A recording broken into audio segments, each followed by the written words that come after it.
That was shocking new video showing two prominent opposition leaders being dragged away to prison after being seized from their homes in the middle of the night by state security agents. This comes just days after an illegitimate election ignites deadly protests and yields more power to the dictatorship rule of Nicolas Maduro, who is now one of just 4 heads of state personally sanctioned by President Donald Trump.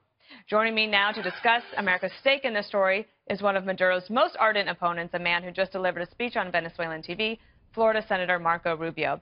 Senator, thank you for joining me. I know that this is not a new issue to you. You've been covering it for a while, and I wonder if you could explain to people what is happening there and why you decided to be the American that stood up and gave a speech in Spanish to the people of Venezuela. What did you say to them? Well, first of all, let's see what's happening there. What's happening there is Hugo Chavez dies, leaves behind what's already kind of a disaster because he's given away all this oil to spend money through a socialist model. This new guy takes over and basically realizes he can't win an election. His party lost the elections. He lost the legislative branch.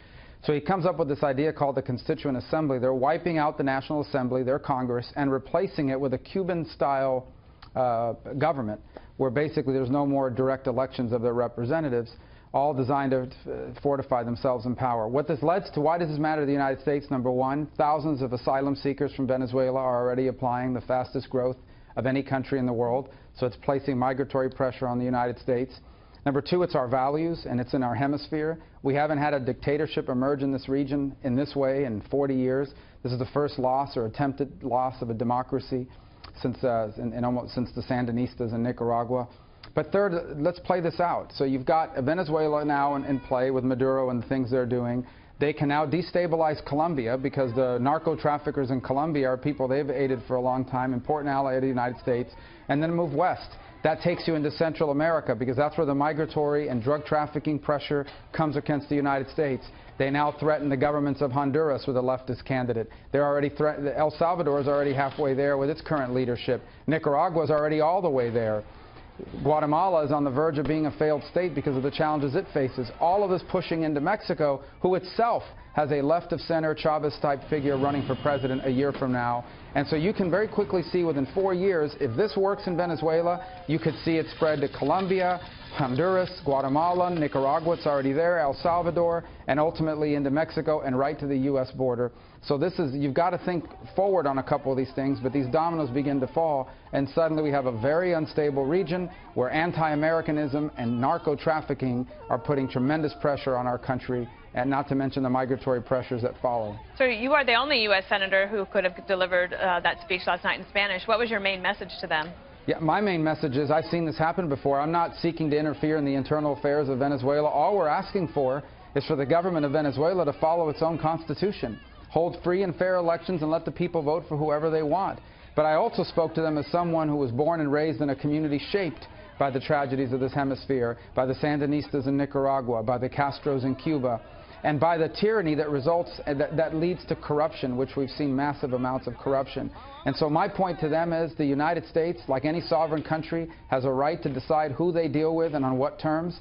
And we are not going to stand by and watch as this anti-American dictator consolidates himself in power, violates the rights of his people, and ultimately in the long term threatens the United States. So it was a message of solidarity and in support for what President Trump has done and what he intends to do in the days to come. Senator, did you see the report in the Washington Post that says that there might be a change of a mission statement language at the State Department, taking out the two words, justice and democracy, so that it would maybe say something like, we promote the security, prosperity, and interests of the American people globally? Does it concern you that the State Department might be taking those words out?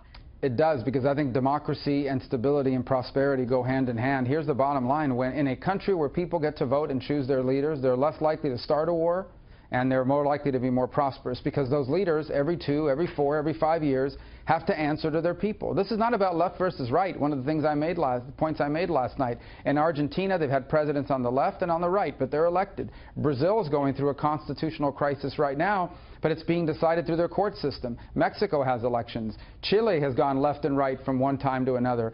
That's not the issue. The issue is when democracies don't generally start conflicts with other democracies because their people won't tolerate it. Yeah, Dictatorships do, because they don't have to answer to anybody. It doesn't seem like the best time to be actually revising that mission statement in particular, but I guess we'll wait to hear from the Secretary on that. I could ask you one last question. I just talked to Karl Rove. We were talking about tax reform, and I asked him if he was an optimist or a pessimist, if it could get done. He said optimist, and I know you have a great interest in this, especially when it comes to working with Ivanka Trump on the child tax credit.